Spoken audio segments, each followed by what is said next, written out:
During the 6 years I worked at McKinsey, I learned one question that lots of consultants use all the time in order to lead their work towards insights that are really helpful for the companies.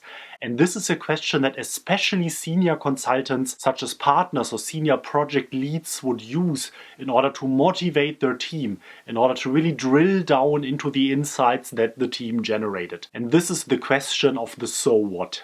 It's a question that is barely used outside of consulting, but in consulting people use it all the time. Welcome to this channel Firm Learning. My name is Heinrich, and if you take any value out of this video at all, please press the like button for the YouTube algorithm and also hit the subscribe button below, as well as turn on the notifications so that you get directly informed whenever I release a new video. I have at least one video coming out every week on Saturdays, and often I even post 2 or 3 videos, so if you like to stay informed, hit the subscribe button. In these times I hope all of you are feeling healthy and safe. Here in Germany at least the weather is marvelous at the moment. I just spent some time in the garden today to relax a bit and relieve myself of all the stress. I hope you're also having a bit of time to just wind down this weekend and really focus on the things that matter for you, your family and your community. So the secret consulting technique I'm talking about in this video is the power of the question so what? The power of the so what? So why is this a question that is extremely powerful and helpful in your work, not only if you're a consultant but also working in any other professional job? And in order to understand what is so special about this question, let's first dig into what a typical day in a corporate environment looks like.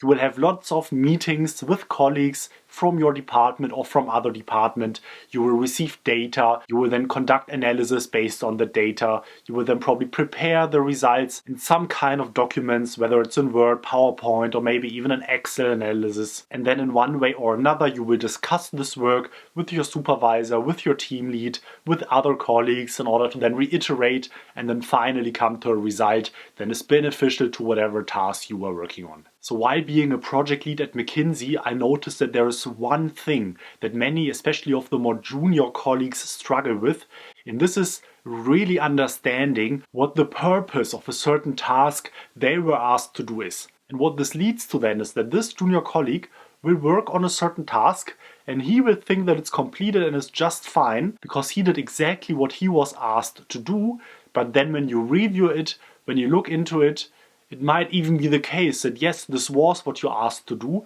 but that this activity then in the end turned out to not really solve the question at hand, to not really provide answers to the issues that you are actually addressing. But the junior consultant didn't realize, because he did not really understand why he was doing a specific thing, but he just tried to follow the instructions as closely as possible, because probably he has in his head, well, if I'm asked to do this specific thing, and then if I do this specific thing, then it's okay. But frequently you find out that while you're doing a certain thing, even though initially you were asked to do it in a certain way, this way just doesn't make sense. You will also need to maybe look into additional data and combine it, maybe conduct another interview that you didn't plan to do beforehand. But then instead of calling the other colleague and asking the questions that obviously would be needed in order to really solve the problem, you just don't do it because this is not what your direct supervisor, what your team lead asked you initially when giving you a specific task. And of course this is subpar, because by doing that there are iterations on your work needed. You will need to go back to the desk, then work on it again,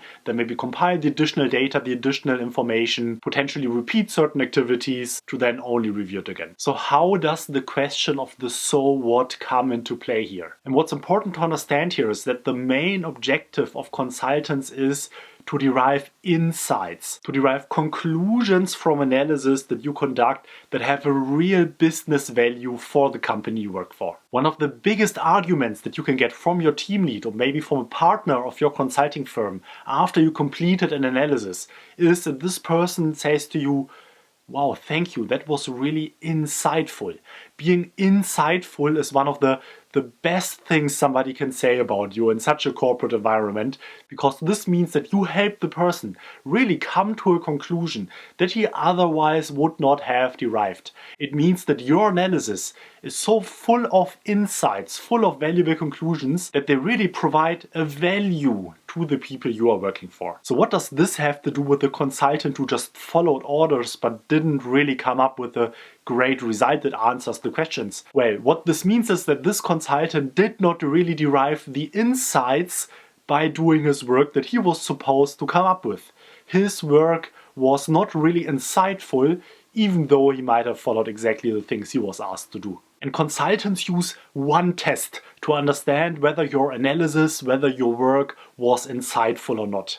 And it's a bit of a thought experiment, and it asks you to imagine yourself sitting in a large boardroom with all the C-level executives of the company you're working for, and then you present your results, and then the CEO of the company asks you, what is the so what of what you're doing? What is the so what of your analysis? And these are just some other words for asking, well, what are the insights? What do I learn from your analysis for my company? What conclusions can I draw from your analysis for the things, the problems that I want to solve? The principle of the so what is so powerful that it is both useful on the one hand side for your communication, both oral and written communication, but also for how you structure your work on a day-to-day basis. So let's dive into the communication. As you know, especially if you are a visitor of my channel, in corporate environments very frequently you will use PowerPoint to visualize and structure the results of your work. And from my very own experience, I can tell you that there is a big tendency, if you receive lots of data as a consultant, and then if you need to analyze and organize it, there is a big natural tendency for you to then just create lots of PowerPoint pages out of it because you want to show some results of your work. You put lots of time into working with the data, so there also needs to be some visible output out of there, right? And this leads to then creating a large document of chart after chart after chart, visualizing what customer structure the companies have, the geographies the companies is working in, all kinds of cuts of the data that you then prepare for your team to look at. But now as a project lead, the question that you ask is, so what?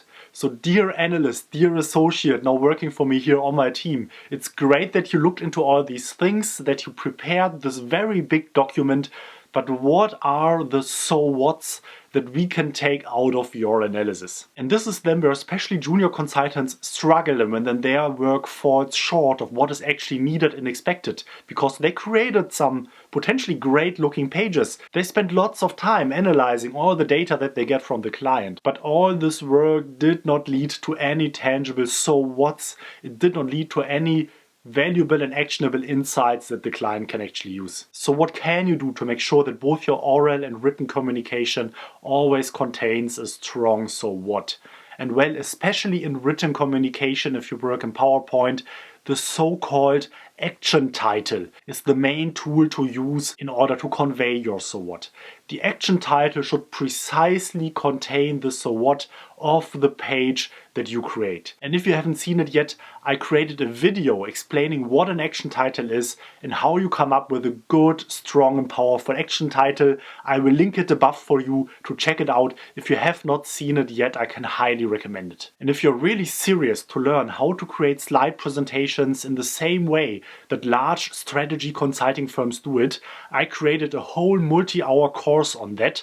I will leave a link in the description below. I have over 10,000 students taking the course with lots of reviews for you to check out. So have a look whether this might be something that might add value to you. And besides the communication, this powerful question of the so what can also help you guide and prioritize your daily work. Especially as a project lead, it was my responsibility to lead the team, the different associates I was working with, towards insights, towards results that were really helpful for the clients. So to achieve this, we often had joint problem solving questions, asking ourselves, what are the things to do next? What analysis do we now want to do? And what do we hope to get out of it? What so what's? What implications do we hope to get out of them? So this time is well spent towards finding answers, finding solutions for the problems we were asked to solve. So next time you work on something, ask yourself, what problem am I really solving? Am I really creating insights here for the company I'm working for?